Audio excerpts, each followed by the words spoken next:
Today we're going to look at editing for conciseness. Instructors put word or page count restrictions on assignments. This compels students to write clearly and concisely. However, this can be tricky when discussing the nuances of complex topics. To help you address this, we're going to go over a variety of strategies that can help you reduce word count. This video is going to focus on introductory elements and the ways in which you can modify and edit your introductory elements to reduce word count. We do have other videos that go over other strategies to reduce word count for other components of the sentence, so be sure to check those out as well. We're going to begin with adverbial phrases and then move on to introductory subjects. And finally, we're going to be look at qualifiers or qualifying statements that are sometimes placed at the beginning of a sentence. Let's begin with adverbial phrases. Prepositions and conjunctions are sometimes incorporated into adverbial elements that are placed often at the beginning of the sentence. Though this can add variety to your writing, it also increases word count. So let's take a look at a couple of examples where prepositions and conjunctions are used in the context of adverbial elements and how we can reduce the word count in those instances.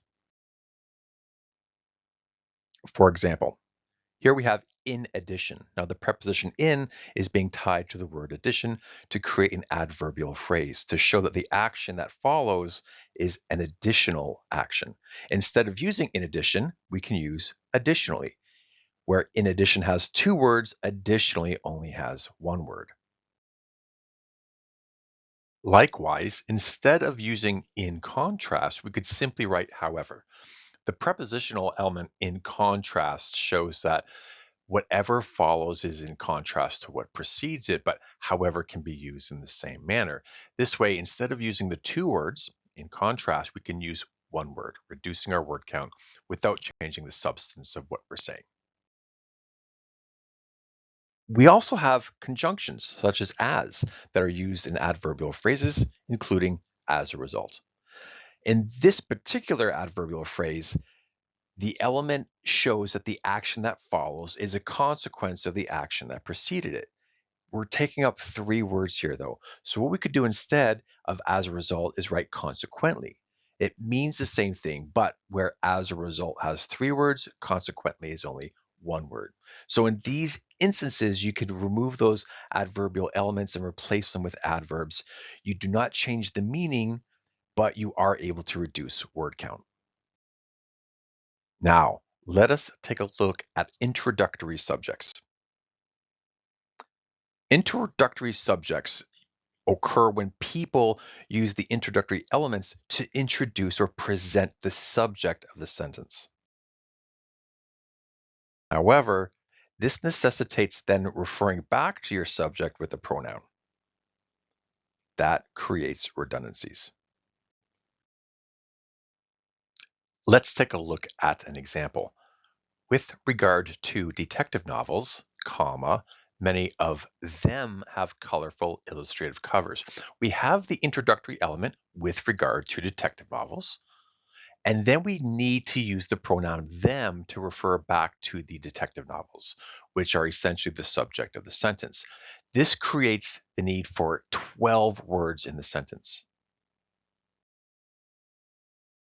If we make the novels the subject, the sentence now reads as follows. Many detective novels have colorful illustrative covers. That's only 7 words. We've reduced the word count by 5, and yet we still have all the substance that we were trying to express. All the information is still there. We've just removed the redundancies. In academic context, you might write something like, according to the participants, comma, they enjoyed the treatment. According to the participants, this is introducing your subject. We have the pronoun they referring back to the participants, and it takes up 8 words. However, if we introduce the participants as the subject rather than in an introductory element, we could simply write the participants enjoyed the treatment. This reduces the word count to 5. We've gotten rid of the redundancies in the introductory element. We've gotten rid of the redundancy of the pronoun referring back to that. And as a result, we're able to reduce word count by 3 without removing any of the substance or content or information that we're trying to relay to the reader. In another case, we might say, with respect to teachers, comma, it is vital that they use inclusive pedagogies. Now we have with respect to teachers as an introductory element, introducing the teachers as the actor of the sentence that follows, but we need to use the pronoun they to refer back to them. Again, this is creating redundancy. The sentence is 12 words long.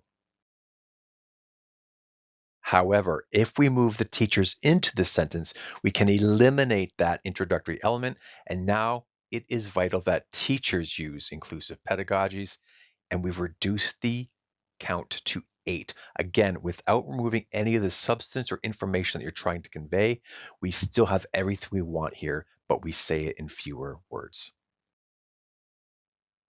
So, on to qualifying language.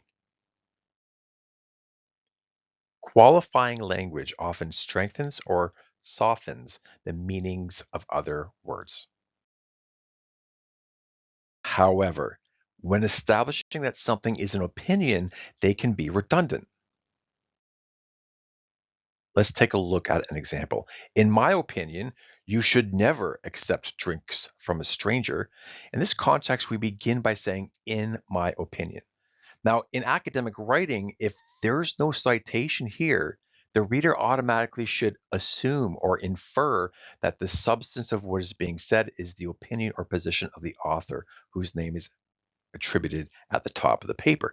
Therefore, we don't need to use all 12 words in this context. We can get rid of the in my opinion. Instead, we simply write, you should never accept a drink from a stranger. And we go from 12 words to 9, reducing the word count by 3. It is worth noting that this is one of the most common examples of qualifying language that's redundantly included in academic writing. You might write that it is worth noting that the participants saw improved outcomes. Now, here we're mentioning that it's worth noting, but this is redundant because by the very fact that you have included this in your paper, you have determined that it is worth noting. Otherwise, it wouldn't be included. So your reader will automatically infer the merits and value of this. When we use this introductory element, this qualifying language, we increase the word count to 10 in this sentence.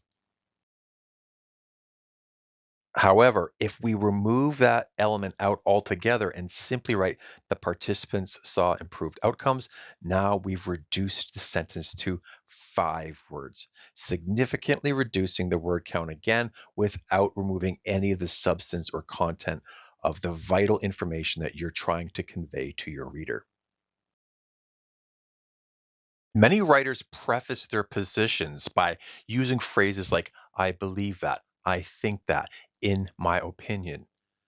However, those are usually redundant. Here we have an example. I believe that student outcomes could be improved by adopting multi-literacies approaches. You'll see there's no citation here, so the reader is going to assume that because there's no citation, the position being outlined is that of the author of the work. That is their reasonable inference. Therefore, I believe that is redundant. This sentence currently has 12 words, but this word count could easily be reduced by eliminating that qualifying element. If we instead omit that and go straight to the statement, student outcomes could be improved by adopting multi-literacies approaches. Now we've reduced the word count to 9 words. Again, the substance of everything that you want to express is there. We haven't removed any of that vital information, and you've managed to say it in a more concise way. While we're on qualifiers, it's important to note that qualifying language is sometimes included in the sentence itself, not necessarily at the beginning. Here we have a sentence. I read the entire novel. We have 5 words here, and our qualifier is the word entire. It's qualifying that it's the entirety of the novel. However, novels are by definition the entirety of themselves. They're not part of a novel. So the word entire becomes redundant. To address this redundancy, all we need to do is simply write, I read the novel. Now we only have 4 words and we've reduced our word count without changing any meaning. We've still read the entirety of the novel because it is the entirety of itself. These kinds of qualifying elements do appear at the beginning of some sentences. For instance, here we have all of the participants completed a consent form. In this case, all of the is a qualifying element to emphasize it's the entirety of the participant pool. However, your participant pool is by definition the entirety of itself, so that becomes redundant. We can take this sentence that here is 8 words long and eliminate a couple words and instead write the participants completed a consent form. We still have all the same meaning and substance of what you're saying, but now we've used 6 words instead of 8, reducing redundancies without removing any of the vital substance of what you're saying. So, a brief summary. Let's take up what we've covered. First, we have the adverbial phrases.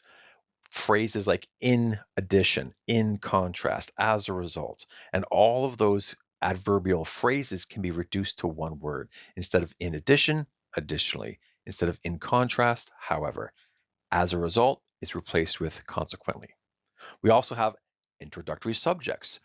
If you're tempted to use an introductory element to introduce the subject or the actor of the sentence or main clause to your reader, avoid that. Just write the main clause and put that subject into the main clause so that you don't have to use a pronoun to refer back to them and create redundancies. Finally, we have qualifying language. Things like I think that, I believe that, in my opinion. All of those will be self-evident by their very inclusion in your writing, because if they weren't your opinion, you wouldn't have written them. And also keep in mind for qualifiers where you say something like all of the participants, when you can just say the participants, or I read the entire article, where you can just simply say I read the article. Hopefully you have a strong idea of how you can now reduce word count with respect to your introductory elements. If you have any questions about that, leave them below. We'll get to them as soon as possible. And do check out our other videos on word reduction strategies if you're looking for additional strategies you can employ to reduce your word count without having to remove or omit any of the core ideas you're trying to express. Until next time, take care of yourselves and each other.